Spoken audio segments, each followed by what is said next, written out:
శ్రీ మాత్రే నమః. లలితామాత భక్తులందరికీ నమస్కారములు. అందరూ బాగున్నారా? ప్రతిరోజు మీ ఇంట్లో లలితా సహస్రనామాలు చదువుతున్నారా? మీరు ఏమి కామెంట్లు ఎవరు కూడా చూసిన వాళ్ళు కనీసం కామెంట్ పెడితే తప్పు అయిపోయిందా? పెట్టట్లేదు, లైక్ చేయట్లేదు, ఏమీ చేయట్లేదు.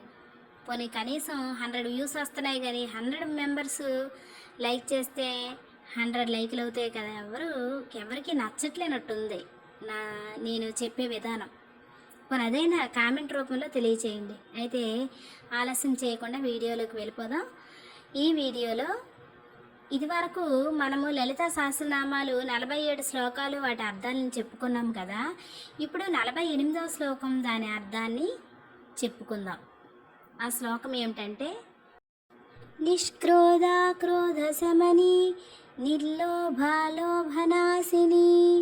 నిస్సంశయ సంశయగ్ని నిర్భవ భవనాశిని. నిష్క్రోధ అంటే క్రోధము లేనిది. క్రోధము అంటే కోపము. అరిషడ్ వర్గాలలో మొదటిది కామము, రెండవది క్రోధము. క్రోధము అంటే కోపము లేనిది అమ్మ. అమ్మకి కోపం ఎందుకు ఉంటుంది? అరిషడ్ వర్గాలకు అతీతురాలు, నిర్గుణ స్వరూపురాలైన ఆ జగన్మాతకు కోపం ఉండదు. నిష్క్రోధ క్రోధ శమని, క్రోధాన్ని శమింపచేసేది అంటే క్రోధాన్ని తగ్గించేది, నాశనం చేసేది అమ్మ.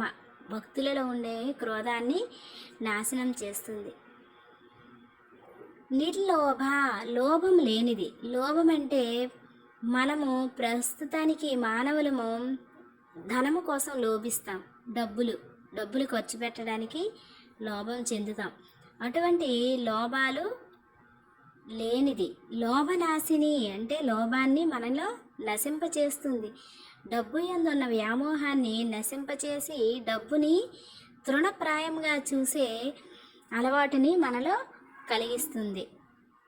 నిష్క్రోధ క్రోధ శమని నిర్లోభ లోభనాశిని నిస్సంశయ, సంశయాలు లేనిది. అంటే మనకి అనుమానం, ప్రతిదానికి కూడా సంశయిస్తుంటాం. అటువంటి అనుమానాలు లేనిది. నిస్సంశయ సంశయగ్ని నిర్భవ భవనాశిని. నిర్భవ అంటే అంటే ఈ భవ అంటే ఏంటంటే సంసారము లేనిది అమ్మ. అటువంటి అమ్మ మనల్ని కూడా ఈ సంసార సాగరము నుంచి అనంత సంసార సాగరాన్ని మనం ఈదలేం. సంసారాన్ని సాగరంతో పోల్చారు. సముద్రాన్ని ఎలా అయితే మనం ఈదలేమో సంసారాన్ని కూడా అమ్మ సహాయం లేకుండా మనం ఈదలేం. నిర్భవ భవనాశిని, భవాన్ని నశింపచేస్తుంది. సంసారం అంతా కూడా నీటి బుడగా. ఈ జననమే నీటి బుడగ. మన జన్మే ఒక నీటి బుడగ లాంటిది.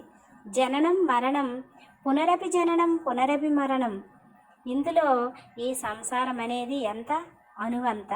అటువంటి సంసార సాగరంలో దాని మీద ప్రేమతో, దాని మీద పిచ్చితో, దాని మీద అత్యాశతో మనము ఈ సంసారమందు మక్కువ చూపించి భగవంతుణ్ణి మరచిపోతున్నాం.